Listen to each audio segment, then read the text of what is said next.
Hey, this is Steve Bloom, and you are listening to the Geekcast Radio Network.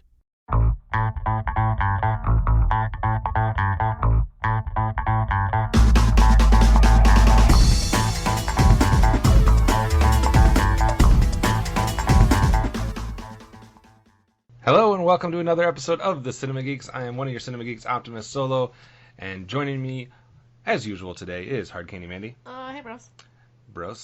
Movie Revolt Dan, hello. Hello. And Mr. Fridley Cent. Hello, Matt. Hi.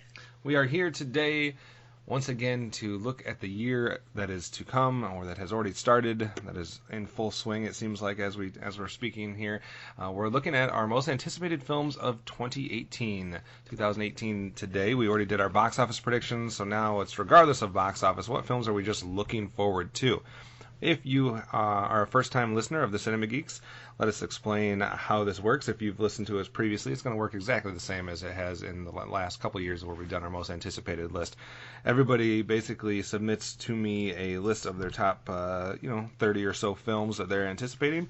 We compile them all together, and we come out with some films that everybody has in common, and we also come up with some films that are unique to just one or two people. So this first half of the record in the episode, we're going to be going over the films that were more unique to just one or two people.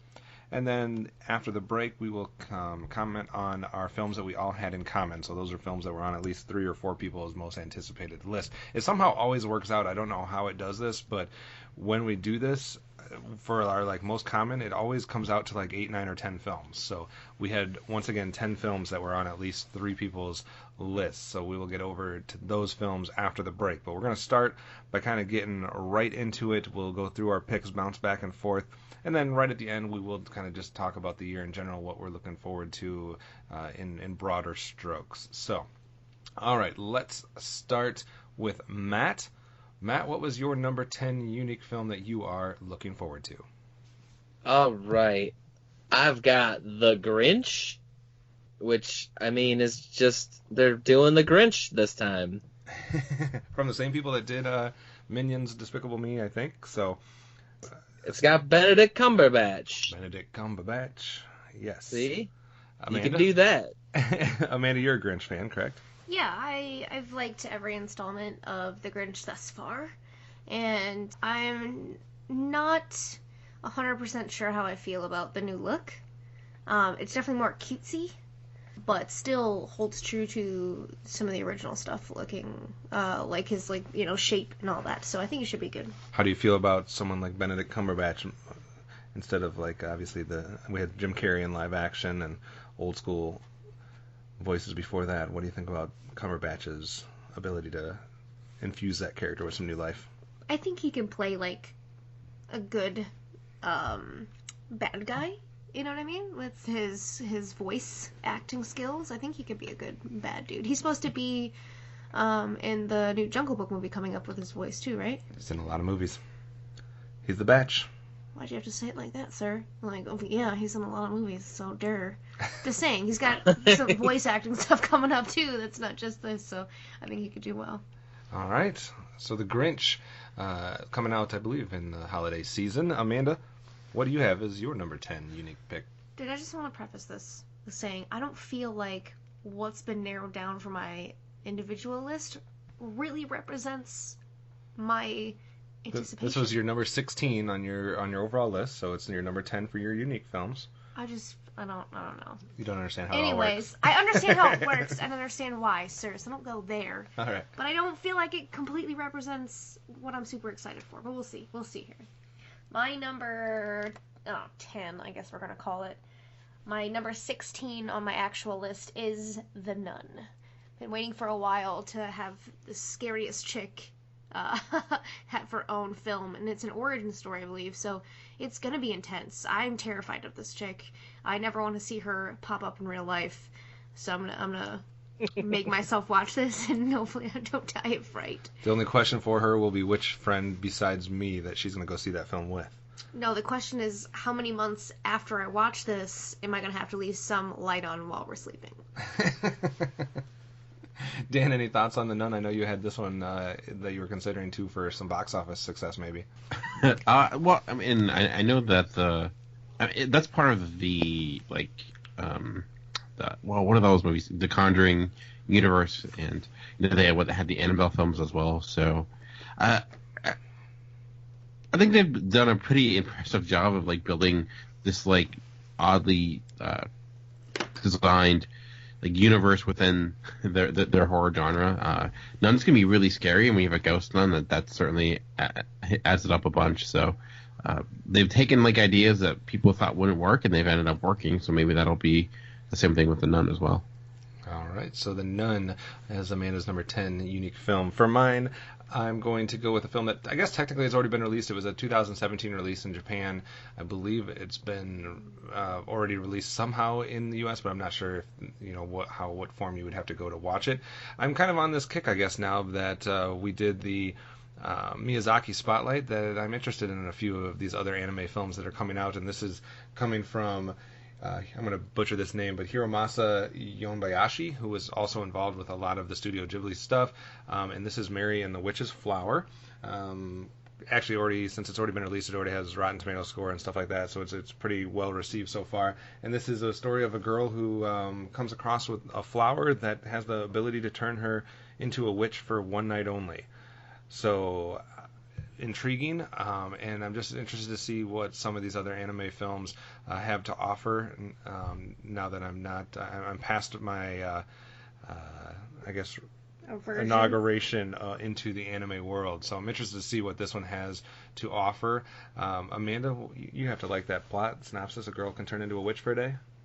Yeah, I do that every day. Every day. Dang. No, you don't.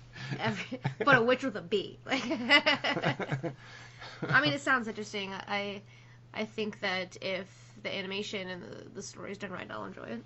Matt, you're a better student of Studio Ghibli and anime in general. What do you think of Mary and the Witch's Flower? It looks good. I'm super interested in it.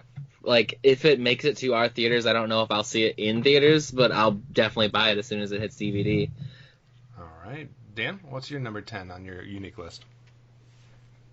I'm actually going to have to pull a little bit of an audible, because what was number 10 for me was The Kid Who Would Be King, but it looks like that's actually already been announced to be pushed back to 2019, because that's the effect I have on movies, apparently. That's the movie that's directed by Joe Carnish, who directed Attack the Block, and we've been long anticipating the movie he would return to form with, because he hasn't done a movie since that film, but looks like that's actually been pushed back a year. So I'm actually going to go with a movie I'm pretty sure will be coming out this year, definitely, because it was debuted at TIFF, and it's Dark River, which I'm assuming is on no one else's list. Not Red River, but Dark River. Yes, Dark River is not on anybody's list. It's directed by Cleo Bernard. When it comes to me, when these most anticipated movies list, I tend to follow creators, tend to follow directors, and I like the director in this situation. She directed The Arbor, which was this really experimental documentary, but also The Selfish Giant, which was one of my favorite films, this coming-of-age film of kids living in some, I think it was rural England. I forget exactly the location, but it was quite good. So this is about, after her father dies, a young woman returns to her Yorkshire village for the first time in 15 years to claim the family farm she believes is hers, which actually kind of reminds me similar of a movie I liked last year, as well, that had a similar idea. So I'm hoping the cast is pretty. I mean, the biggest name is Sean Bean. Maybe it'll be a movie he doesn't die in. There's a good chance. Doesn't happen often. Actually, you know what? He's probably the father, so that probably means he did die. So never mind. But I'm guessing. I'm just throwing that out there. So, but I'm really just hoping, like I said, I've really enjoyed the directors of the two films. So it seems like this is setting as The Selfish Giant. So I'm hoping that it will be just.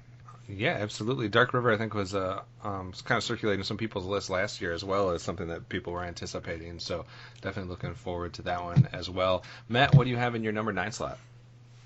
All right, my number 9's a little bit weirder. It's a movie called Serenity that I know nothing about. I know it's got Matthew McConaughey and Anne Hathaway, and that it's labeled as a sexy noir thriller drama, which is all I know. Like, I can't find pictures, I can't find nothing.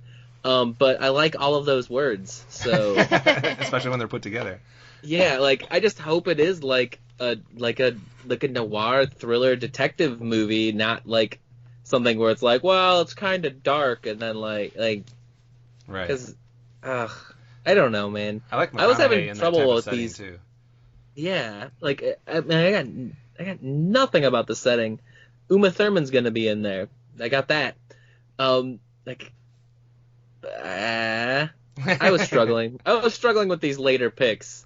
That's So, all right. That one's got intriguing. Like you said, you put all those words together, kind of that noir mystery type thing. Maybe McConaughey as kind of the lead figure in that. That makes sense to me. So I can dig that. Get this, like, Mortal Engines comes out in like 12 months, but they've got a teaser, they've got all this stuff. Like, this movie comes out in like 6 or 7, and we got nothing. Interesting. Yeah, I haven't even really heard much about it up until this point, so I'm intrigued as well. Amanda, what do you have at number 9? This movie's already out. It's been out for a couple weeks, I think. And I'm sad that I haven't got to see it yet. But since you won't see things like this with me, it puts a damper on. I have to rely on other people's schedules to meet me to see these things.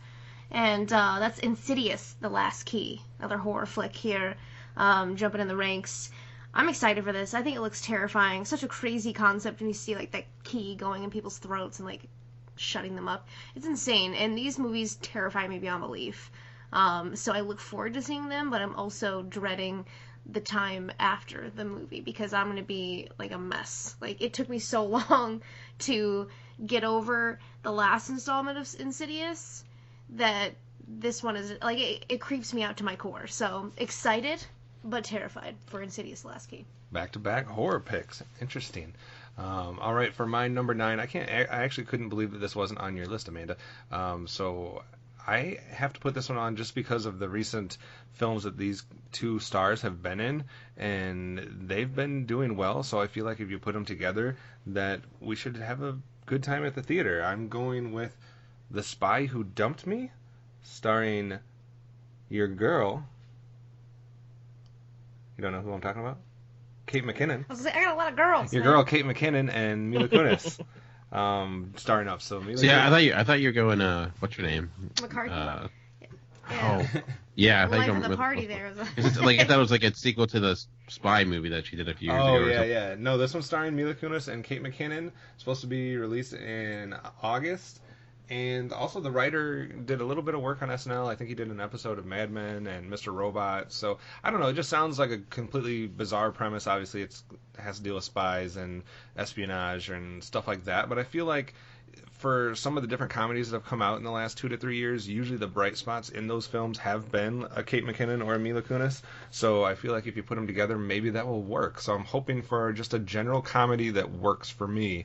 So that's why I have The Spy Who Dumped Me at number 9. I feel like Kate McKinnon is over the top in her movies, like over the top. And Mila Kunis is more like, I don't know, her humor is much different. So what you're saying is that Kate McKinnon is like Mel Gibson and Mila Kunis is going to play the Danny Glover part?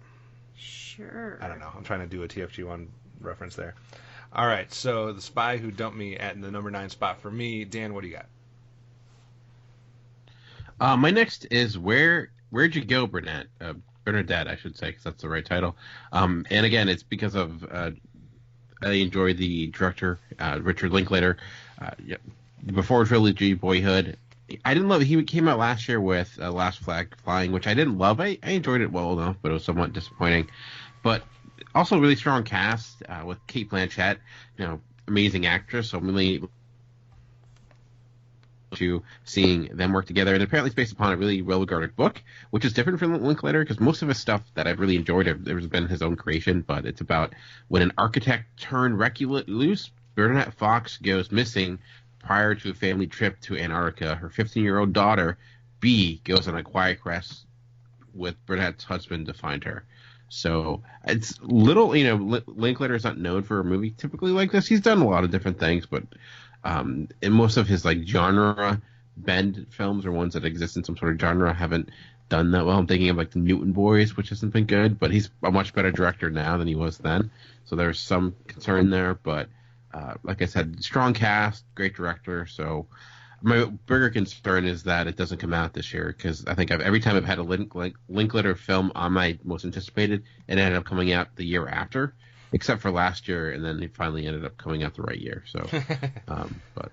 Yeah, this is that's one I was considering too, just because of obviously the Linklater connection, and it seemed like a somewhat intriguing plot, but I just couldn't convince myself if it was the right pairing or the right matchup, and if it was going to work, like you said, with some of his past stuff that that has been more of that type of yoke. So I wasn't quite sure, so they just missed out on being on my list.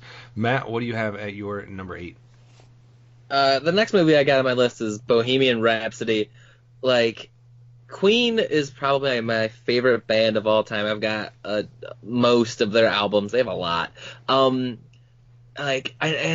wanted that Sacha Baron Cohen one so much more than the one that we're gonna get this year, like so much more. But I'm still excited because it's gonna be interesting, and hopefully with the director change and stuff, it's not gonna be just totally ruined. Yeah, Christmas release, actually right on Christmas Day. I'm intrigued too because it is an interesting figure, obviously with the lead singer there of Queen, and some changes as far as the casting, directing, that type of stuff goes. But I think they had enough time to hopefully make it right. I'm intrigued too. That was one that's probably in my top 30 or 40 as well. Amanda, number whatever we're on. Number 8? Yes. This is my number 13. Time out before you say that. This will also be the first one that's on two people's lists. So just FYI for that. Okay.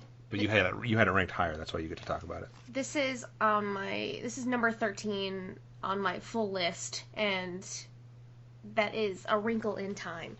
I don't have any ties to the original property. I never read the book. It's a kid's book, right?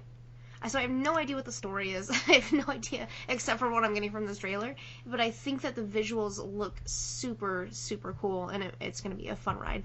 Matt, you also had this in your top 30. Any thoughts on Wrinkle in Time?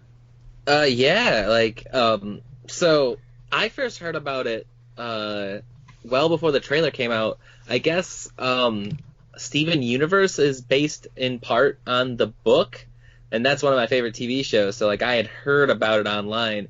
I actually have a copy of the book that I got Amy for Christmas that she hasn't finished reading, but if she does, I hope to read it. And if, we're quick enough, maybe we can get it passed on to you. Heck yeah. Nice. So Wrinkle in Time, getting double love there. My number 8 is right up my alley, and actually somewhat interesting timing because we just saw an artifact about this specific event in history when we were in DC this last year. My number 8 is called The Catcher Was a Spy, and this is the real-life story of a former Major League Baseball catcher named Mo Berg, who then became a spy for the United States and went undercover after, I believe, around World War II time. And it just premiered last month at Sundance. It has got an interesting cast here. We have Paul Rudd, Guy Pearce, Paul Giamatti, Jeff Daniels, Mark Strong, Tom Wilkinson, Sienna Miller, and Connie Nielsen. So that is a lot of quality people. Also coming from the writer who did Saving Private Ryan. So I'm just hoping it did the Sundance premiere. Hopefully that means it's coming out, wider release sometime later this year. But I love baseball and I love history and spy stuff. And we were just at the Spy Museum and saw some of the things about this individual, and his life amongst some other people as well. So I think it's just something that is very intriguing to me. Amanda, what do you think about The Catcher Was a Spy? I think it's crazy that we just learned about this guy and now there's a movie coming out about him. So it'd be interesting. Yeah, so that is my number 8. Dan, any thoughts on that one, or what is your number 8? Well, I actually have not heard about that, so that sounds interesting. And Paul Rudd in that, which is... Yeah, and he's playing the main part. Yeah, so what if it's comedic, or if it's straightforward? So that's interesting. If it's like fish out of water situation, or if they're taking it straight, that's pretty cool. I will definitely look out. Also, it feels like it's a year of really weird titles. Like, everything's really long. Like, my next one is If Bell Street Could Talk. It's like, why Whatever happened to one-word titles? It's like not a thing anymore. What was that one title? It was like when a bird's sitting on a bench contemplating life or whatever. Pigeon. I forget. Yeah. Pigeon sitting in a park. I forget. Contemplating reality or something like that. I don't know. But If Bell Street Could Talk is directed by Barry Jenkins, who obviously directed Moonlight, which won Best Picture, I think, unless they changed it again. So it's just follow-up film to that. So that's mainly why I'm looking forward to it. Cast-wise, nothing really super jumps out. Regina King and Dave Franco are the biggest names on the cast list, but it's a kind of a situation where it's one of the stories where someone's arrested for a crime they didn't commit, and we've seen a lot of movies actually like this recently. Crown Heights last year was a film I really liked, but I'm wondering, like, with a director like Barry Jenkins, what he can do with a story like this. So I'm looking forward to seeing it. So I mean, it's tough when you're following up a movie like Moonlight. You have all this pressure. We've seen a lot of directors who debut or have a really big, huge hit that comes out of nowhere, and then their follow-up film just doesn't live up to it. So hopefully that doesn't happen. But you know, there's always that's my only concern really with this, because there's nothing out at this moment yet regarding trailers, or there's no poster or anything like that. So yeah, this one would be in my top 50 as well. Just didn't quite make my cut for this list, but definitely intrigued by this one as well. Matt, what is your number 7? What I got here on my list apparently is this movie called Sherlock Gnomes. I like it. Let's get more love. Like, I've got no hate for this. I love the Sherlock Holmes. I like a good mystery. I like that it's gone into public domain recently enough that we're just going to get a flood of movies like every year now, apparently. I didn't see Romeo and Juliet. I hope I don't have to have seen that one in order to get this one, because I don't know if they're related at all except for the gnome aspect. I don't know what to say about this. It's got 1 million actors in it that are, I mean, like, known named actors, like from, you know, McAvoy all the way to Ozzy Osbourne, apparently. Like, I don't know. Why not have some fun, guys? Yeah, and go out and see this and spend your money on it, because I think this is on my draft team. I could be wrong. I can't remember. It was only a week ago, but I've already forgotten. Amanda, your number 7 also is on two people's lists, so go ahead and give it to us. This is number 11 on my true list, and something I avoided watching for a while, and now I'm like, dude, there's another one, and we're excited. It's Wreck-It Ralph 2. By the way, by the end of this, Matt's going to not like you very much, because almost every single one of your picks is on Matt's list, but you had it ranked higher. So. I did not do this, Matt. I did not do this. Oh, that's fine. That just means you got good taste. Exactly. So what about Wreck-It Ralph 2 has you intrigued? I know that's not the official title either. Wreck-It Ralph 2 is going to break the internet. Like, I think that's what he does. He breaks the internet. I thought it was a really, really cute movie. I don't know why it took me forever to watch it. But I did, and I loved it. Ralph has such a big heart. I love all the little, like, cameos from, you know, other games and stuff. Like, I'm excited to see what it's going to be when they pull out the stops. Matt, any comments on Wreck-It Ralph? Man, I saw the original Wreck-It Ralph, like, it was a friend's, like, my friend was having it was my friend's birthday, and was like, we should do something. And I was like, I don't know what's in theaters. And it's like, Wreck-It Ralph looks fun. And I was like, all right, I guess. And then, like, I fucking loved that movie. Like, I bought action figures after I left. Like, we went from the theater to Walmart. So, like, I'm super down for any sequel. Like, I'm already bought in. Dan, is this one of the top anticipated animated films that we're going to get this year? I think so. I think looking at the fact that Disney's actually been having a really great streak as of late when it comes to their animated films, from, you know, Frozen, Zootopia, Moana, Wreck-It Ralph, Tangled. Like, they've been kind of hitting it. That they've been actually more consistent than Pixar, really, for the most part. So I enjoyed the first Wreck-It Ralph. I didn't love it, but I did like it. And I'm looking forward to the sequel as well. And it's probably going to make tons of apparently the Disney princesses are going to be in it. Like, that's some of the footage that came out during the Disney Summit, or whatever they call it, last month. So, you know, they were going to take that and then mooch off the fact that they're going to have, like, Elsa, and, you know, combining video games with the power of Disney princesses is going to be, like, I really probably should have drafted that higher. Now thinking about it. Did you show Connor Wreck-It Ralph? Has he seen the first one? No, I don't own it, so we've not watched that one yet. So. Oh, it'll be cute to see. All right. So for my next pick, my number 7 on the unique list, number 12 on my overall list. I'm probably the only one that would have this on their list, but I don't know. You have a lot of weird shit already. So I'm so intrigued by this one. So this is an August 17th release from director Brian Henson. We're going with The Happy Time Murders. Let me just read this genre description. Neo-noir puppet comedy thriller. Neo-noir puppet comedy thriller starring one and only, Amanda, I'm surprised this didn't make your list, Melissa McCarthy and the Muppets. So I just have to read the synopsis somewhat quickly. So in a world where puppets coexist with humans as second-class citizens, puppet private eye and disgraced ex-cop Phil Phillips is hot on the trail of the serial killer who murdered his brother and is now targeting the cast members of the famous 80s television series The Happy Time Gang. I just felt like it was so freaking sad and depressing that I couldn't I mean, it's going to be a comedy as well. I don't know what... This sounds like it can be a complete mess, but I'm so intrigued. It sounds like Roger Rabbit with puppets. Yes, I'm hoping for that. Yeah. Give me another version of a Roger Rabbit type story, and I'm down. I don't know. It's the Henson Muppet, family, and it's a neo-noir thriller. Dan, am I crazy for looking forward to this?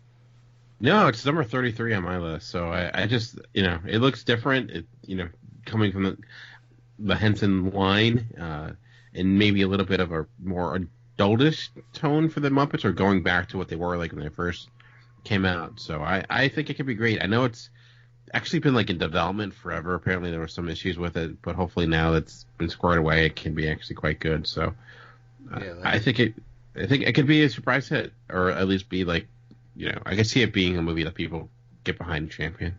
I mean, if she comes out in the beginning of the movie on a flaming phoenix and starts dancing to a T-Pain song, I might lose my mind in the theater. You already did that once. So it's slated for an August release. Matt, what do you think of this interesting addition to the Muppet family? What is this called? The Happy Time Murders.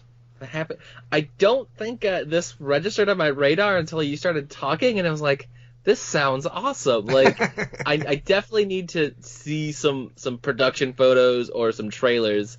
I don't know if it's going to be enough to get me to the theaters, but, like, I like the concept. I know there's at least a picture of the spy, the Muppet spy, or not spy, excuse me, the Muppet detective that is leading this whole thing online. So I've seen that. I don't know if there's much else besides that, but I'm definitely intrigued. Dan, what's your number 7? Oh, finally an easy title. First Man, directed by Damien Chazelle, who did La La Land. Weird that like him and Barry Jenkins are having movies again coming out that are competing each other. I don't know either of them will be off of Best Picture, but starring Ryan Gosling as Neil Armstrong. Biopics are tricky. You can, it's hard to make a great biopic, but sometimes it can happen. I just really love the Apollo history, and so that's kind of really what has me excited.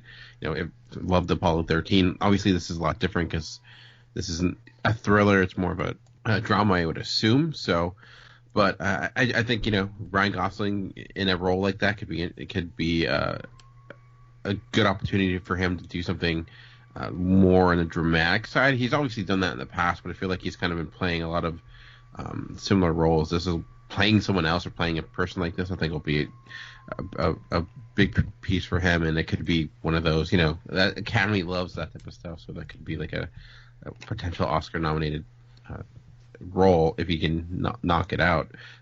But so First Man, it could be dry and dull, but I feel like with Damien Chazelle, looking what he did with La La Land, he'll be able to put some life into it. So.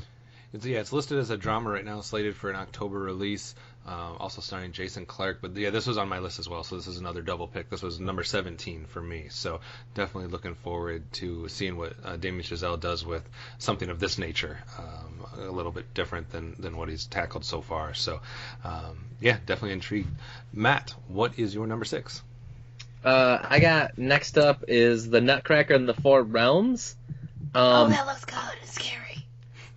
I'm not sure I was aware that it was live action and not CG, but the trailers make it look like it's got a little bit of Narnia in it and a little bit of like the actual, the Nutcracker. Like, it's really weird and dark, but like fun and fantastical. So like, it looks interesting to me. Amanda, you said you like the look of it too? Yeah, I'm not really sure why this isn't on my list, but it looks really good. I saw previews for it in the theater, and I get excited now every time this pops up. It looks really dope. It's like just scary enough, but the story is super interesting in itself, like the Nutcracker story. So I'm interested. So Amanda, why don't you go ahead and read off the next film that's on your and Matt list? Oh, okay. My number 6 is number 10 on my true list, and that's Ocean's 8. Centipede. That's all I gotta say. All right, Matt, any comments on Ocean's 8? No, like it's one of the coolest looking heist movies that we're gonna get this year, and I love a heist movie.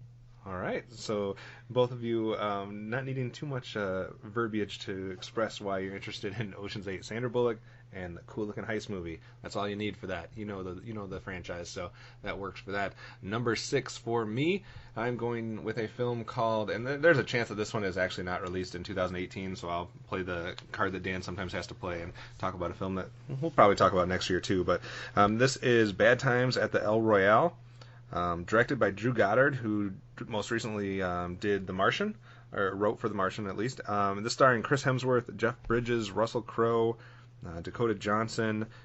He wrote Martian, World War Z, Cloverfield. He directed Cabin in the Woods. It's about a bunch of shady characters that collide with each other. So I like the title. I like the people involved. I like the premise, and I like the director. So that's enough for me to put Bad Times at the El Royale at number 6. Dan? Nice.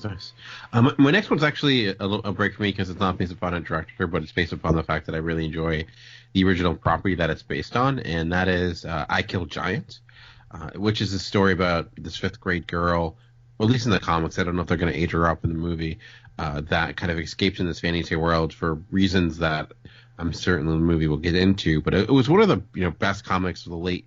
2008-ish it came out and was around for a few years. It's actually complete now. It's a really great story, and but it's this young girl who gets into this fantasy land, similar to Narnia or Bridge of Terabithia, where you're not sure what's all real, what's make believe or what have you, but it's it's just kind of that great juxtaposition of this kind of girl taking power in her life. The cast I don't really know very well. The director seems like this is the first time the director really did anything of this nature. The biggest name cast wise is probably Zoe Saldana, so I'm guessing, not sure what role she'll be playing. But I think it could be good. It did debut in TIFF last year, and I didn't hear much about it at all. I don't tend to take reviews of that happen in festivals all that I take it with a grain of salt, because I feel like that's not the best environment to watch movies.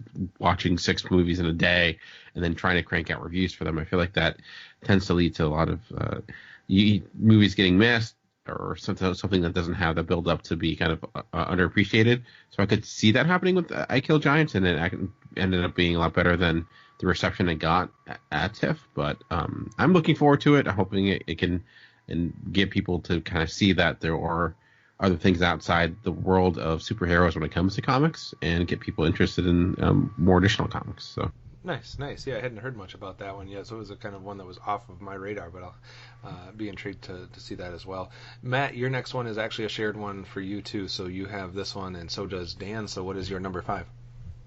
My number 5 is Spider-Man Into the Spider-Verse. Dan actually mentioned it on our the other one, the money one.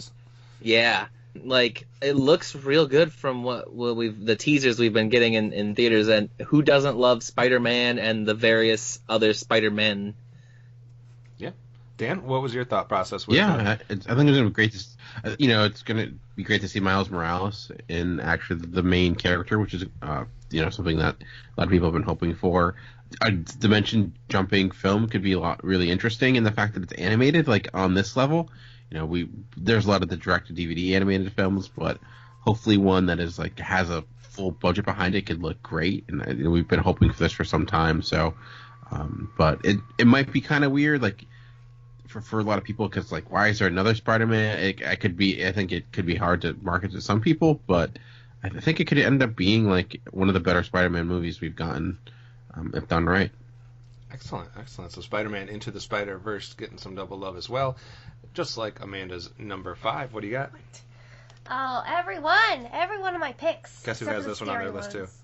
Is that Matt? Yep. It definitely is Matt. My number 5 is my number 9 on my true list, and that is Pacific Rim Uprising. I really enjoyed the first one, and as much crap as Charlie Hunnam gets, like, I liked him in it.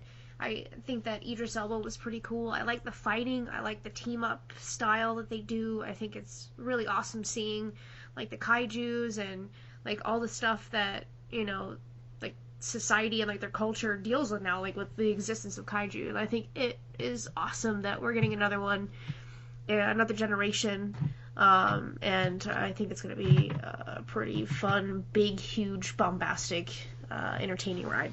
Matt, this was also in your top 20. Any thoughts? I thought that the first one was good, and I like giant robots.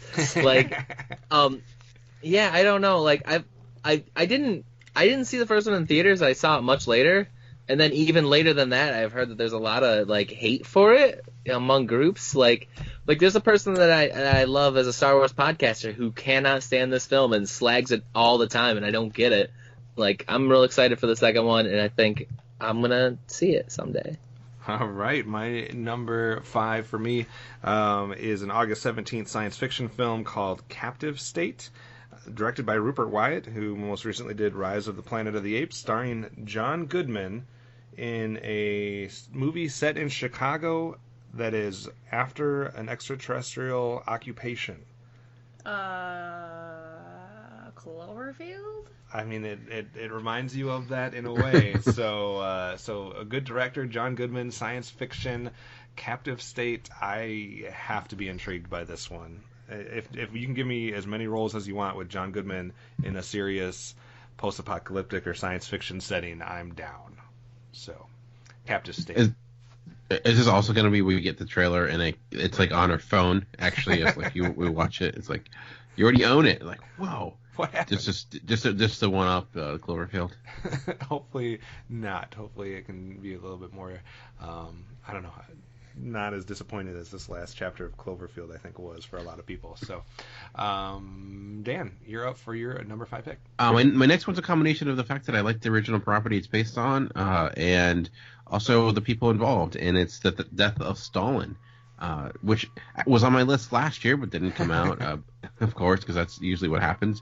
But I actually read the comic last year that this is based on. It's a Russian comic that was translated for the first time in English last year. It was really great. It is about the death of Joseph Stalin and kind of the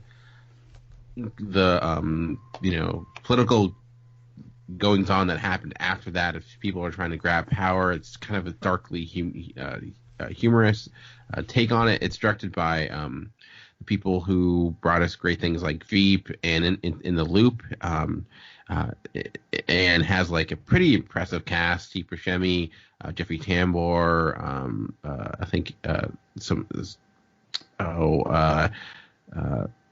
trying to think of who else is in it. Michael Pena? No, not Michael Pena, but it's a like basically in that type of comedic stylings.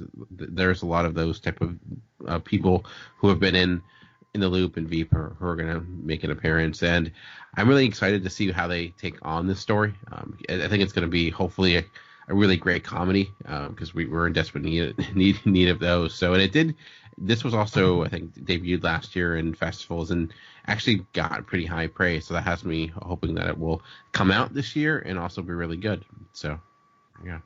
Yeah, absolutely. I remember this being on your list last year. You said Steve Buscemi, Jeffrey Tambor, Jason Isaacs, among some other people. So definitely one that's getting a lot of attention as well. Matt, what is your number 4 pick? My number 4 is there's a Robin Hood movie happening. Like, so quick after that King Arthur movie didn't make any money. I can't wait. Like, and this one's got, Taron Egerton, Jamie Foxx. It's got Mendo in it. Like, I'll go see this one in theaters by myself on a Saturday morning. Like, whatever. I'll enjoy my fantasy movies that no one else wants to see. I just rewatched King Arthur, or we just watched King Arthur, and I like that movie. This is my number 35 on my true list, so it's on my radar. I'll see it. You don't have to go see it alone, Matt. We'll see it with you. Hey, I'd like that. All right, Amanda, guess what? What? Your next pick is also on somebody's list, but it's not Matt. It's me. So go ahead and reveal your number 4 pick. Oh, okay. Well, this is my... Number 7. I don't feel like I circled the right thing here. Is it this? No. What? Technical difficulties. It's this. I can't see. I gotta line. It's Sicario. Sicario too. Yes. I'll help you out there. Her list is getting confusing over here. It's my number 7 on my. Shut up, okay. It's on my true list. And when I saw Benicio del Toro do like the rapid bump fire thing, I'm like, I do that in like the shooter games at arcades to like make it like an automatic when it's not. I'm like, I do that, but not to people. Not to people. The first movie was so chilling and crazy with all the twists and the espionage and the whatever else.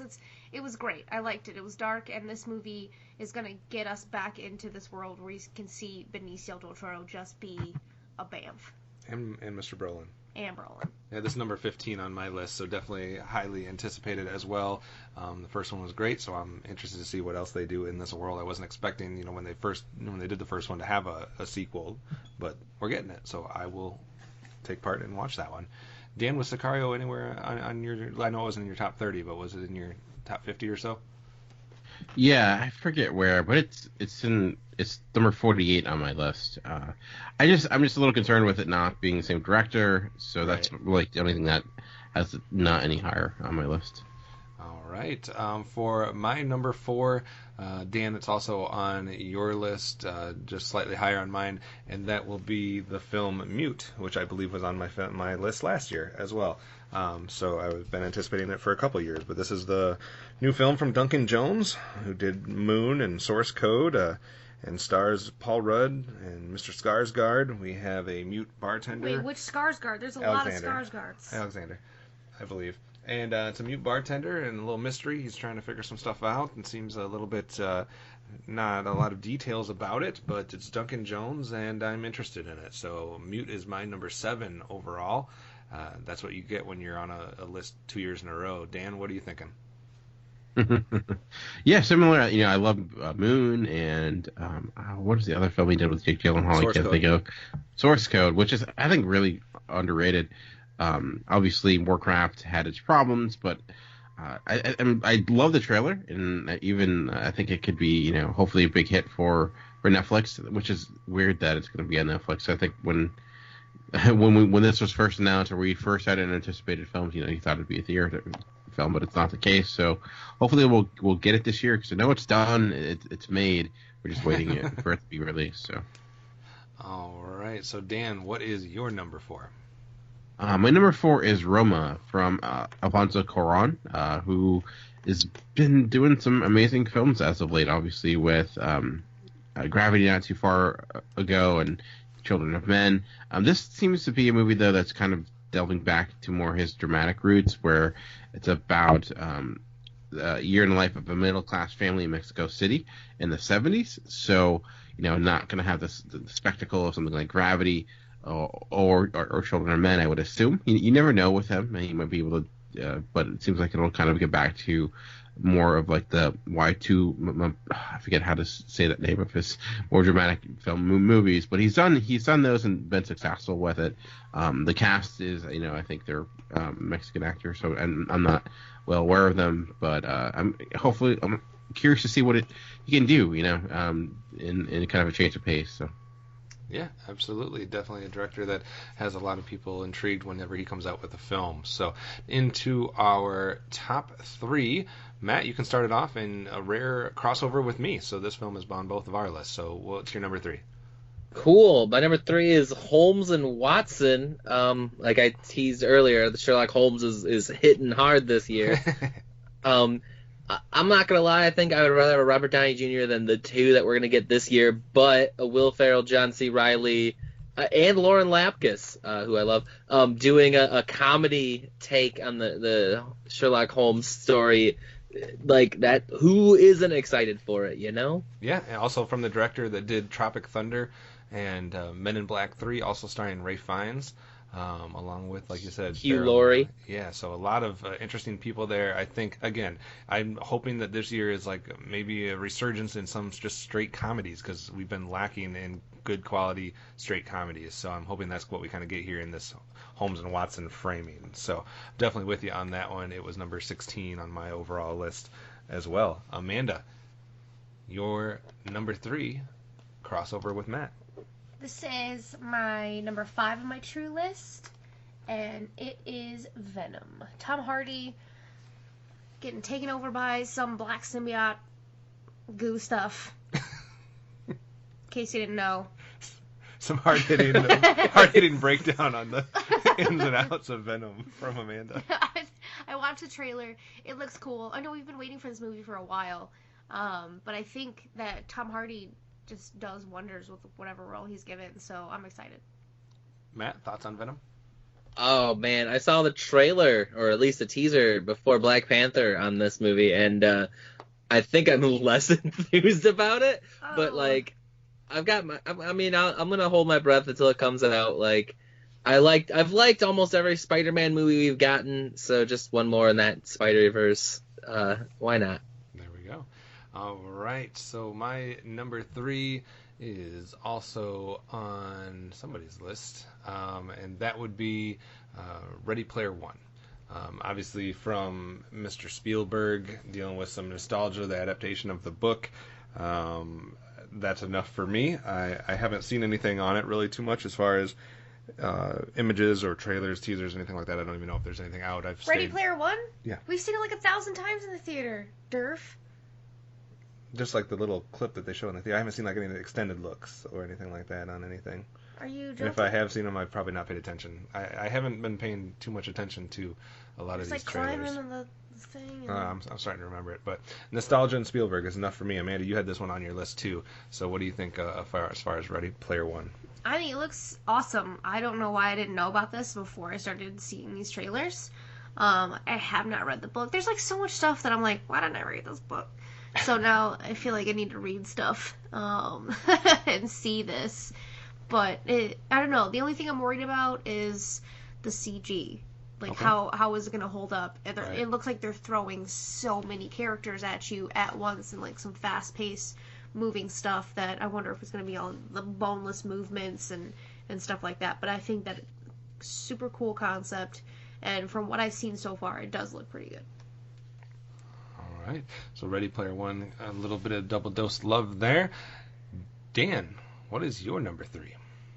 My number 3 is Widows by Steve McQueen, who this last big film that he did was 12 Years a Slave, and he's done Hunger and Shame as well. This is about, it's 4 women who basically were married to the same man, and his past is causing them a lot of issues. But it's also a really strong cast: Viola Davis, Michelle Rodriguez, Liam Neeson, Colin Farrell, John Barenthal, Robert Duvall, Jackie Weaver. It's like it's pretty insane, and I've really enjoyed or been impressed by all of Steve McQueen's movies. Like, I didn't love Shame, but I thought there was things about it to be impressed by.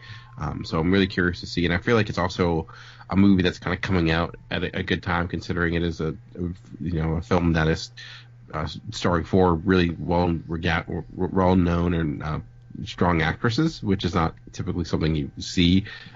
So I'm looking forward to it, and I love 12 Years a Slave. I thought it was one of the best movies of this decade, and I'll have to live up to. But I feel like considering who he's working with, he has the opportunity to do that. Yeah, that one just missed my list, but it did not miss Matt's list. Matt, this was number 11 on your list. Any thoughts? Yeah, dude. I remember hearing about this I don't know, 6 months ago and being excited. Like, the premise sounds amazing. I can't wait to see it. I think this is my favorite looking heist movie of the year. I can't wait to see it. Nice. All right, Matt, what is your number 2? Guess what? You get to pull the rug out from Amanda for the first time. So this is a crossover that you had higher. So what's your number 2? My number 2 is X-Men Dark Phoenix. I felt like I had this one low on my list. I mean, barely in my 10s. The X-Men movies have all been great. Yes, more. Amanda, why did X-Men make it in your top 30?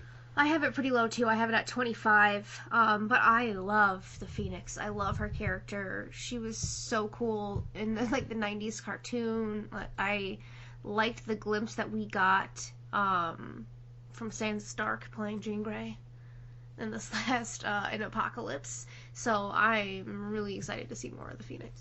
All right. You can do the same thing to Matt now and pick one that he had. So what's your number 2? My number 2. This isn't on anybody else's list? Matt? Well, Matt, of course, because we have awesome taste. And that's Aquaman is my number 2. It's my number 3 on my true list, so not too far off. But Jason Momoa just coming with the shirt off and the hair and stuff, man. I think Matt might have a different reason. I don't know. I really liked the underwater scene that we got, all 3 seconds of it in Justice League. And if we're getting some more cool underwater battle scenes, that's gonna be awesome. Matt? I mean, you saw Jason Momoa with his shirt off, right? He's definitely the best looking of the Justice League. If we're going just on physical appearance of the guys, right. If we want to just sexualize it, the Mira costume also looks very sexy. Here's the thing: I want something good by Aquaman. This is something I've craved since, I don't know, maybe 10. Ever since I found out it was real cool to hate on Aquaman, I've wanted there to be a good Aquaman. I've subscribed to Aquaman comics. I've got a bunch of Aquaman trades. I spent a lot of money on Aquaman, and most of it's very lackluster. And I don't know if I like him ironically or not. So, I want something good with Aquaman in it. All right, so it's time. Aquaman. Looking forward to it there. My number 2 is not on anybody else's list, and that is Alita Battle Angel, coming out in the Christmas season. James Cameron has his hand in this a little bit, but the director is Robert Rodriguez from Sin City, starring Jackie Earle Haley, Christoph Waltz, Jennifer Connelly, I'm going to say it wrong, Mahershala Ali. Mahershala. Yeah, all those people. But I've seen... He's one person. I meant all the people I named. But I've seen the little teaser or whatever that's out for this one. It's one of the rare teaser trailers I've seen so far, and it was very intriguing to me. I love science fiction, and I am down for Alita Battle Angel. I'm intrigued to see what else there is for this, and I don't know anything about the property or anything like that. I know it's a series of manga books or whatever, but I've never read any of them. Matt, are you familiar with the content at all? Not especially, but I have a friend who said he's very displeased with the trailer. I don't know. I'm not going to talk bad about it. I don't know it. Fair enough. Dan, your number 2 was also on my list, only one spot away. So you had this number 5 overall. I had it number 6 overall. So go ahead. Well, yeah. It is Hold the Dark by Jeremy Saulnier, who, he did Bluest Warmest Color, which was in my top 10, and also Green Room, which was also my top 10. So hopefully he can go 3 for 3. I love the idea. It's basically this kid who is taken by a pack of wolves, so they get an expert hunter to kind of track him down. And I'm just really excited to see. I don't know when time period it's taking place in, but again, a really strong cast. Jeffrey Wright, who's an underrated actor, Alexander Skarsgård, who apparently is in everything now. But I love everything Saulnier's doing. Even Malcolm Blair, who's done other films with him, who directed Enfield last year. They just seem to have something really special going. So that's got me excited. I feel like his movies are getting better and better. Yeah, absolutely. So, I mean, ditto everything Dan just said. That's why I'm interested in as well. Hold the Dark is definitely on my list. I don't think it has a specific release date yet, unless it's just come out recently. So hopefully that one is something we get here in 2018. All right. Time for everybody's number 1 on their unique list, starting with you, Matt. What do you have? I got Mortal Engines. I'm surprised this wasn't on a bunch of people's lists, like, because they've been showing it ahead of every movie I've seen for like the last 4 months. It's been mostly Star Wars. I've seen Star Wars a bunch of times, and it's always before that one. Come to think of it, like I love steampunk. Like I've read, I don't know, dozen steampunk books. Like I love that concept. And this one, I haven't read it, but I mean, it's coming out in December. I don't know why we're still showing trailers for it. So I'll have plenty of time to read the book before it comes out if I so desire. Like, it looks good. I don't know. Absolutely. Peter Jackson, a little bit having his fingers in there. Interesting concept. I had this somewhere in my top 40 or 50. I just didn't quite make my top 30, so that's why it wasn't on a shared list. Amanda, you're the only one with this one at your number one. What do you got? My number one is my number 2. Shocking. On my true list, and that is Fantastic Beasts 2. A lot of twos on your list somehow, it turned out. I like some stuffs, and it's showing. I've heard some bad stuff about Jude Law being cast as Dumbledore and yada yada, but I really, really liked the look and the feel of the first Fantastic Beasts. You're getting back into this, this magical world in a different place, in a different time, and it's still so enchanting. Like, I love it. And it's got high stakes and really awesome, cool characters, and the visuals are great. I'm just excited. Might be intriguing too to see even more tie-ins with the original set of movies here as we get a little bit further on. So, Fantastic Beasts 2. I don't know if that's the official title, but that's what we'll call it. All right. My number one, I guess, Dan, I'm going to have to call. Are you skipping Matt? Matt has already gone. Pay attention. As number 1? Mortal Engines. Remember that conversation? I've been first every round. First. I'm just looking out for Matt, all right? Yeah, I mean, you should, because you guys had a lot in common there. My number one, I think, Dan, that we have to call an audible. It's on both of our lists, but it's now listed as a 2019 release. And my number one would have been The Irishman, from Martin Scorsese, obviously the mobster film with De Niro, Pacino, Pesci, Bobby Cannavale, Harvey Keitel, Jesse Plemons, Ray Romano, and a bunch of other people, but currently listed as 2019. So I will throw in something that was not going to get talked about that was on two people's lists, and let's just say I'll throw Dragged Across Concrete in here, which is the next film from S. Craig Zahler, who did Bone Tomahawk and Brawl in Cell Block 99. Okay, so when I heard True Romance, I was listening to that episode, and I think Barry brought it up, and I thought they were talking about the one scene in Brawl in Cell Block 99 or whatever, where the guy's face gets scraped across the freaking concrete. Nope. A new movie from that same director, starring Mel Gibson, Vince Vaughn, and the great Don Johnson. So, supposed to be out in 2018. Dan, this was also on your list. Any thoughts on Dragged Across Concrete? Yeah, I mean, I do enjoy Brawl in Cell Block 90. I forget the name of it already. Yeah. And Bone Tomahawk as well. It has, like, a name that you'd feel like you would see in like a 60s, 70s grindhouse movie. Mel Gibson's going to be in it with Vince Vaughn as well. So I don't know. I think it could be brutal in the best ways possible. So. Absolutely. Another film that is on both Dan and my list would be, Dan, your number one on your unique list. What was it? My number one on my unique list is Outlaw King, directed by Dave McKenzie, who directed Hell or High Water, Start Up, which was my favorite movie of that year, Hell or High Water, which was in my top 10 of that year, which is a movie I think I love more and more every time I watch it. And it's interesting, this is a very different film for David McKenzie in the fact that it's a period drama that is actually telling the Braveheart story, but in a different perspective, starring some of the people he's worked with previously, like Aaron Taylor Johnson and Chris Pine.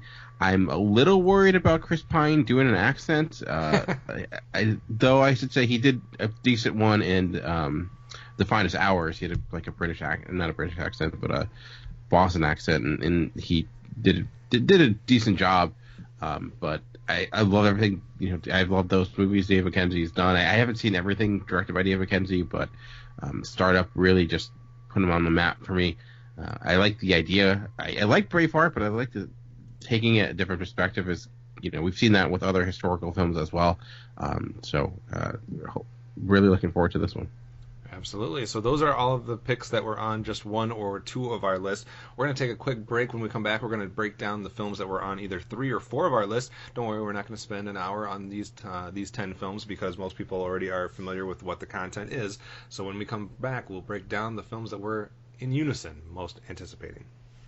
After these messages, we'll be right back. On the Simplistic Reviews podcast, we talk movies. We talk TV. We talk. Hello, Julie, what the heck are you doing? Trying to make our spots sound more exciting by adding explosions.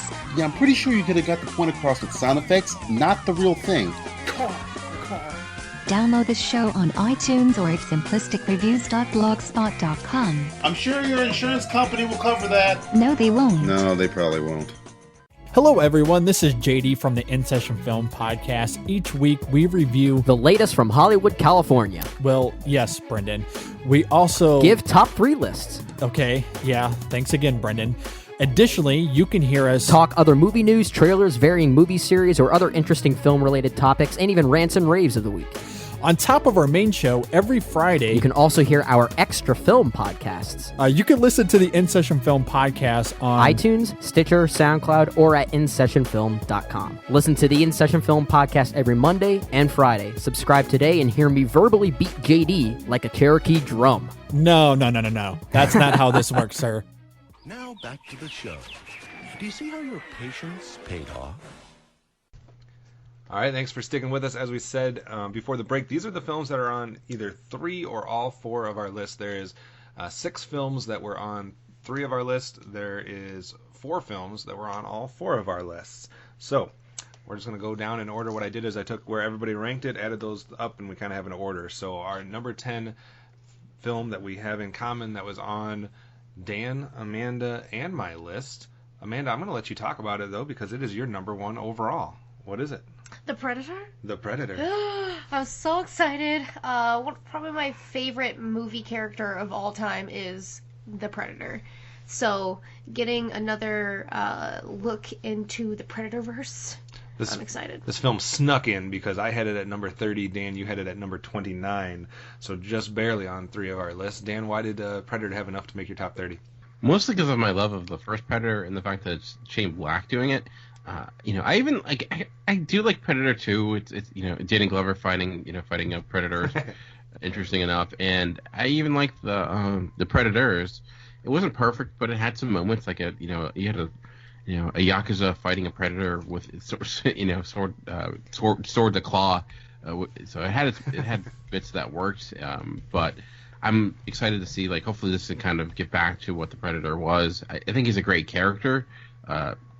You've kind of seen a lot of different variations of him. I love his tech. Growing up, I had a Predator toy. It was one of my favorites. I just loved all the little different pieces of him, the claws, the infrared, the gun. It was just I think it's just one of the best movie monsters. If you wanted to call it a monster, I'm not sure, and then Shane Black, who's done some obviously he has his career, a pretty storied career. Very different for him though. I'm usually thinking Shane Black, more crime, kind of comedic type of movie, but I'm guessing this will be a Predator movie that takes place during Christmas because that's his thing.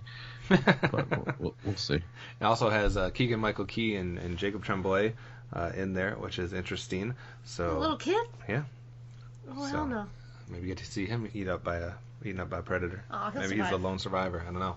So the Predator coming out this year in common is our number 10 pick. Our number 9 pick on everybody's list except for Dan's, and that would be I guess it's only fitting since we're doing a video game film series. So we're slightly interested, it looks like, for the new version of Tomb Raider. So Matt, you are the one that had it the highest at your number 14. What about Tomb Raider as giving you hope for a decent video game film? Oh man, I don't know if I actually think it'll be good, but it doesn't look bad. And the Tomb Raiders were the best ones that, we've had, right? They've just been crappier Indiana Jones movies. So maybe eventually we'll get one that's just a good Indiana Jones movie, but with Lara Croft instead of Indiana Jones. There we go. Amanda, what made you put it on the list? I think Alicia Vikander has, like, the ability to, push the action in this, and, like, she looks the part, so I want to believe her as the character, and it'll be cool to see, like, some kind of origin stuff going on. Yeah, for sure. I think she's a great casting as far as that that role. Also has Walton Goggins in there, coming out real soon in March, and also the director that did The Wave, whatever that is. I feel like it's on. We saw that, right? That's the film where the big wave was coming to crash against the island city. Not the island city, the coastal city. I don't know. It was a good film. I remember enjoying it, but it was too long ago now. But yeah, I'm interested in the Tomb Raider as well. It was number 25 on my list. Let's go to our number 8 pick. This was on Amanda, myself, and Dan's list, and that would be the film Annihilation. Dan, what are your thoughts on Annihilation? Again, a situation where you're based on at least the director who did Ex Machina.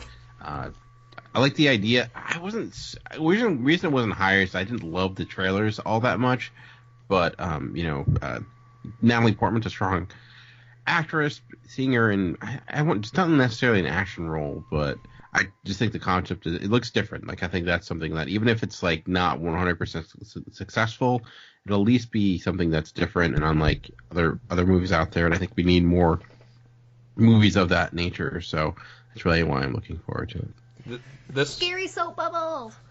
This was another one of those films that was on my list last year as well, I believe. So Natalie Portman, Oscar Isaac, Jennifer Jason Leigh. It's actually probably going to be released by the time this goes out because it's got about the same release date as this episode does. So we'll have to not anticipate it for too long. Amanda, you've seen the trailer. Was that what made it appear on your list, or did you anticipate it before that? No, I didn't know until I saw the trailer. And excuse me. Now I really like the concept. Like, it's scary as shit looking. And it's so far out there that, I don't know, you can't not be intrigued by this story. All right. The next one up for us that we had in common on everybody's list except for mine, and that would be Ant-Man and Wasp. Matt, why do you think Ant-Man and Wasp is something that's got you intrigued? You had it all the way up at number 5. Wow, because, like, Ant-Man was one of the best, like, origin movies of the whole MCU, Like, I love that Ant-Man, and now that I've seen the trailer for this one, I'm even more excited for it. It looks hilarious. It looks fun. Like, I don't know, man. Like, Ant-Man was great. Why is it not on your list? I don't know if I have an explanation, but Amanda, you had this at 15, and Dan, you had this at 24. Amanda, why Ant-Man and the Wasp so high? I think like their dynamic is going to be super fun. I like Paul Rudd. I like Paul Rudd as the underdog hero kind of dude. Are we going to get more Michael Pena in it? Because I feel like we need that. It was a fun time with Ant-Man, and I think this one is just going to ramp it up. Dan, obviously, as it becomes every year now, there's so many comic book films coming out. Why was Ant-Man and the Wasp something that kind of rose above maybe some of the other ones that didn't make your list? I think because I feel like there's still life in this movie. I think they're gonna have more fun with like the powers of making, like throwing heads dispensers and stuff like that. Like, I feel like they're gonna go crazy with it this year, or find a good way to approach it. And also because it's Paul Rudd, and I love Paul Rudd, so. Very fair. All right, our next up on our most common list, also a film shared by the three of you that is not on my list, but there's a reason for that. So let's talk about our, I guess, highest rated animated film when it comes to anticipation, and that would be The Incredibles 2. So, Matt, you had this at number 9. Amanda, you had it at 6. Dan, you had it at 17. So, Amanda, that means you had it the highest. Why so much anticipation for the sequel to Incredibles? You haven't seen Incredibles. Which is why it's not on my list. So, you cannot fathom how excited the entire planet is about this movie. Like, people have been waiting for this for so long, and it was such a really cute movie. It made you see, like, the real side of superheroes. And I feel like it kind of did what The Watchmen did with showing their life outside of being a superhero and how it intertwines with being a superhero without being so dark like The Watchmen. It definitely is real. Like, you see he's, like, depressed with, what life is after being a superhero. So it's a really cool look into it, but also their team and family dynamic is is great, and the individual family members are so strong that them coming together is just, it's awesome. It's incredible. Matt, what do you think about Incredibles 2, and why was it in your top 10? Oh man, because like I loved the first one, and the first one was unique and fun. I'm surprised it took them so dang long to make a second one, and I'm actually, I guess, worried because the first one was so good and it was so long ago. Can they recapture that magic? Is it gonna still work for me? Like, because I wasn't an adult when I saw the first one, and now I'm definitely an adult. Dan, what do you think of the Incredibles sequel? Yeah, it was the one Incredibles film that you felt like there was actually room for a sequel. And, you know, it's the best Fantastic Four film we've ever gotten.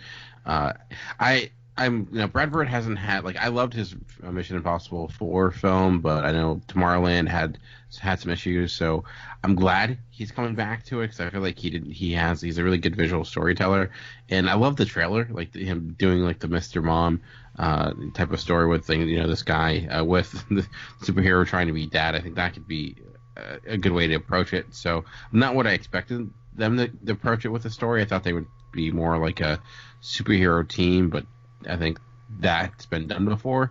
So I like that idea. So I trust Pixar for the most part, because even, you know, they rarely do they have an awful or bad movie. You know, we might have an okay movie, but usually it's pretty good. Yeah, absolutely. All right, the last one that's only on 3 of our lists because it's not on Amanda's list. It's number 21 on mine, number 4 on Matt's, and Dan all the way up to number 2 on your list, and that would be Isle of Dogs. Dan, why don't you talk about that one first? It's Wes Anderson, who I love. I love stop motion animation. I love Fantastic Mr. Fox, and it's like I could see why some people would watch the trailer for Isle of Dogs and just like hate every little thing about it. But I look forward to it. I love Wes Anderson. He puts so much thought in you know, the intricacies of his production design is amazing, and I just love the look of the movie. So I'm really looking forward to it. Like I said, like I think watching Wes Anderson maybe doesn't get out of his comfort zone as a director. Like, he has that type of similar tone with everything, but I love that tone. I love what he does. So I'm all for more of it. That's why I'm really looking forward to it. Matt, obviously you are too. It's your number 4. So why so much anticipation for Isle of Dogs? I have not seen a Wes Anderson movie that I didn't just love, just adore. Like, I can't wait for this one.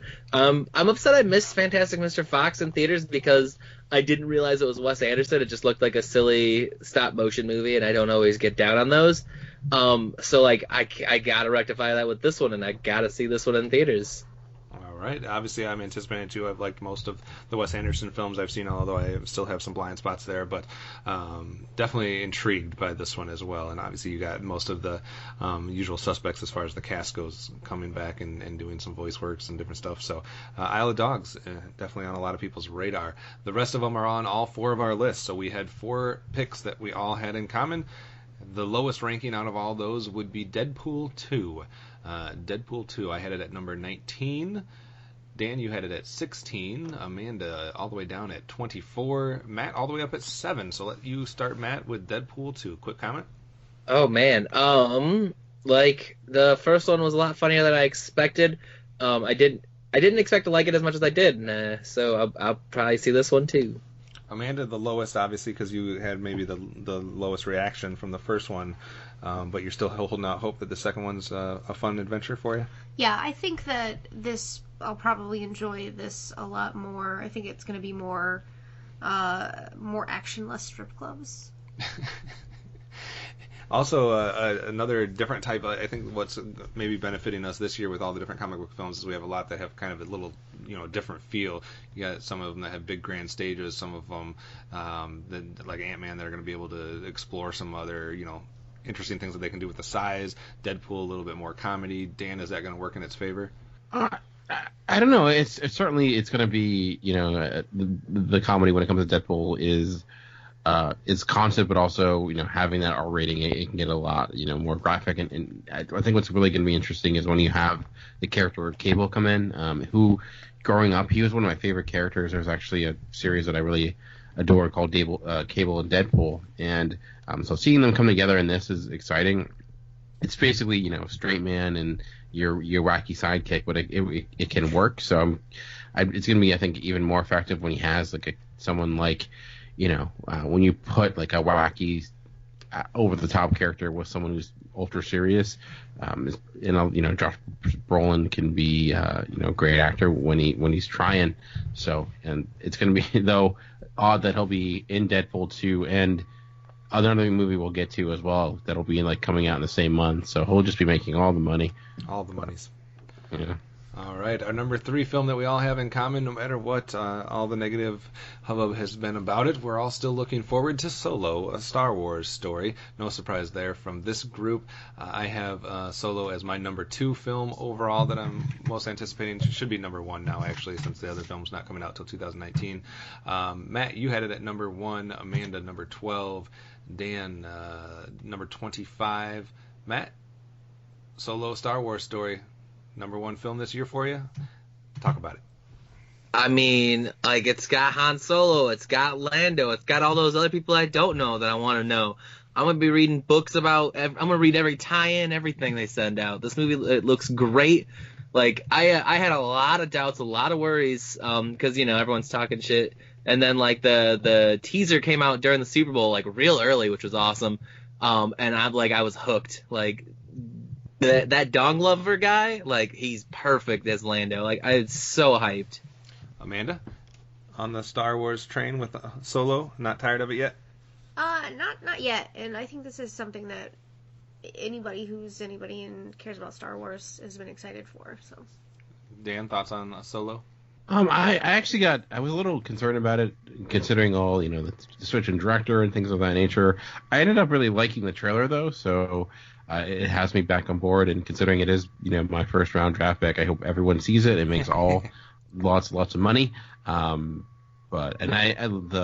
can't think of his name on top of my head, but the guy who's playing Han Solo, he was amazing in Hail Caesar 2 years ago, and ever since that, and he was announced, I'm like, okay, I can see him in that role. Doesn't necessarily have the voice, but I'm kind of glad he's not trying to ape Harrison Ford voice, because I think it would be awkward.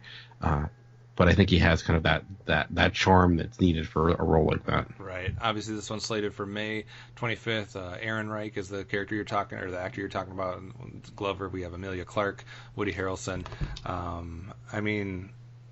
It's part of my name, Optimus Solo, so that's why. So I'm intrigued to learn more about this Han Solo character that we already know and love. So I have not seen the teaser yet, so I can't base it off of that. I'm just excited because it's Han Solo. So, and that leaves us to our second to last film that we need to talk about, and that would be Avengers: Infinity War on everybody's list as well. My number 10. Matt, you're number 3. Amanda, you're number 8. Dan, you're number 1. Dan, start us off. Why is Avengers: Infinity War your most anticipated film? I know a lot of people have superhero fatigue. I know a lot of people are kind of complaining about Marvel and all of what, they feel like they're formulaic and they kind of want this kind of machine to go over. But I really don't care anything about that. I would have been legitimately looking, a movie that's been building for 10 years, watching that trailer. It's this is why I enjoy movies. This is why I want to go to the movies. It's combining everything I love into just 2.5 hours of just pure entertainment in the best form possible. Finally Thanos is being revealed. I've watched that trailer upteenth time. There's a good chance, I'm watching it right now. By that I mean when we're doing this podcast. If you're listening to this podcast, there's a good chance I'm watching that trailer. Even whenever you're listening to it, I just the use of the theme of the Avengers theme has just got me. I feel like it's just it's all these things are just kind of coming together. And getting the Guardians of the Galaxy in the fold, and I don't know. It's just oh, okay, this is what they've been doing for all this time. You just see all the hard work that they've been putting in and all the pieces they've been building, and now it's my only concern is knowing that this is 3 and then there's 4 coming up, that there's gonna be it's gonna leave off of a to be continued, or how they're gonna do that. But as the Russo brothers who did Civil War, which I loved, did Winter Soldier, which I still think is Marvel's best movie. But yeah, so that's why it's my most anticipated movie of the year. Sometimes it's just simply as simple as Yeah, absolutely. Matt, quick comment on Avengers Infinity War. I think that the Infinity Gauntlet story is one of the most bonkers, ridiculous stories, and I'm sad that we're never going to get that on the big screen. I'm excited to see what they're going to do. I've loved or enjoyed every Marvel movie leading up to this. I can't wait. I'll just take more. They're all good.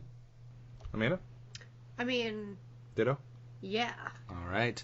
That leaves only one film that we don't really need to talk about because it would technically have been our number one in common pick, meaning we all had it a combined highest ranking because I had it at number 4 overall, Matt had it at number 2, Amanda had it at 4, and Dan, you had it at number 10. But this film has already been released, so we don't need to spend too much time on it, and that would have been Black Panther. At the time of this record, 3 of us have not seen it, so we're still anticipating it. Matt has seen it. Dan, you're about 6 or 12 hours or whatever it is away from seeing it, so what's the excitement level now as it's so close to being able to see Black Panther? I'm super excited. I know I feel like though it's the bad part is that, like, I don't know if any movie could ever live up to the hype that's been built around it. I feel like it's almost built up to be disappointed because of everything people have been saying. But I still think I'm gonna enjoy it. I love Ryan Coogler's other movies, Creed, which I don't know. Creed 2's coming out this year, which is also my top 30. Then we all, Fruitvale Station, and then the movie that I loved. Seeing this kind of guy come out of nowhere, and now he's directing what might be the biggest movie of the year is insane. So yeah. Amanda, we're only about 18 hours away from seeing Black Panther. Are you still as excited as you have been in the months leading up to it? Yeah, especially after seeing really awesome stuff said on Facebook about it and talking to friends who've seen it. I'm really excited to see the action, and I heard the villain is really good, so I'm excited for that. Matt, we'll hold off on getting any thoughts from you until we have a chance to talk about some form of review of Black Panther, but obviously we're anticipating it leading up to the point where you saw it this past weekend as well. There was a few films on here that were on two people's lists that didn't get a chance to get in the conversation. Just real quickly what those were, like Dan just said, Creed 2.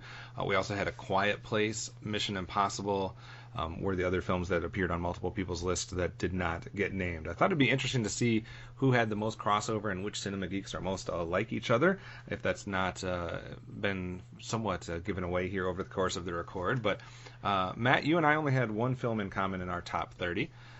Matt and Dan shared 2 films. Matt and Amanda shared, I think, 8 films. Woo-woo. 7. Dan and myself shared 6 films. Dan and Amanda shared 3. And Amanda, you and I shared 2. So if this was a dating app, we would not be matching up so good. No, it looks like it would be me and Dan and you and Matt. Yeah. So those are our films that we are most anticipating. Just real quick, last statements, last words on the film year of 2018, starting with you, Dan. What's your excitement level just for the year in general, of the year of film that will be 2018? Yeah, I don't know, honestly. There's movies certainly be excited about, but I felt like this year was really hard. There was not as many obvious choices outside of some of the franchise films. So I'm even some of the movies I'm looking forward to based on the directors. Who knows if they'll be as good? But there's a good selection here. I think there's still some things that can surprise people. There's some movies we didn't talk about. That I'm really looking forward to, like some smaller films. There's a documentary on Mr. Rogers and one documentary on Sesame Street that I think hopefully will bring joy to the world. So I don't know what this year is going to be. I feel like, we're going to have huge hits like Black Panther, but what the next ones are going to, where the surprise or where some of the other franchises are going to hold up, we'll see. Yeah, some of the other films that were on people's top 30 that didn't get mentioned: Christopher Robin, Please Stand By, Beach Bum, The Apostle, Boy Erased, Black Klansman, Jurassic World, the next one, Mary Poppins Returns, Super Troopers 2, Bumblebee, Leave No Trace, Won't You Be My Neighbor, and I'm going to say that other one wrong, so I'm not going to say it. Amanda, what are you doing? Looking forward to this year overall? Do you think there's a lot of prospective winners for you? Yes. You had some horror films, we had some fantasy sci-fi, you got your Harry Potter. I mean, there's basically everything that I need right here. Predator? Harry Potter, Predator. Horror films. Sandy B. We're good. So you're looking forward to this year overall? Yeah, for sure. Matt, Do you have enough films here that we've talked about today that you're excited to make some theater trips outside of the 6 times you're going to see Solo? I mean, do I need anything other than that though? Like that. That's pretty pointed. Like I'm gonna see every comic book movie except like probably. Like that said, like I don't know. My top 10 to 15 I felt real strong on, and then everything after that was exponentially less excited. Right. So like I don't know. Like maybe I'll go to the theater 10 times and 5 of them will be Solo, and I'll be okay with that. Yeah, nothing wrong with that, absolutely. We're going to try to drag you a few more times, though, to some of these other ones. But, yeah, I think there's some interesting stuff from the franchise state. I think there's some interesting stuff that we've already talked about as far as some of these directors or some of these sequels and stuff like that nature. And I think we might get some hidden surprises in there. I don't know if we'll get like a 12 Years a Slave or something of that stature, but there's some potential there. So I'm interested to see. There's definitely a lot more films that we could be talking about. I know Dan usually has together, at least 50 or 100 films that he's looking forward to, so we might have a post upcoming on the website if we have time to get to that. So if you want to peruse that to see some even further discussions on films that are coming out, you can definitely check that out. And there's always films that we don't know about at this time of the year that by the time the year is over, we're talking about with the award season or box office gold with a sneaky pick in there or something of that nature. So that does it for our 2018 most anticipated films. When we come back next time with our next episode, we'll probably be going right back into finishing off our video game film franchise and continuing through our Kevin Smith filmography. So those are the things that you'll be looking forward to us in the next couple episodes. So that does it for this week. Tune in next time for another chance to listen to the Cinema Geeks.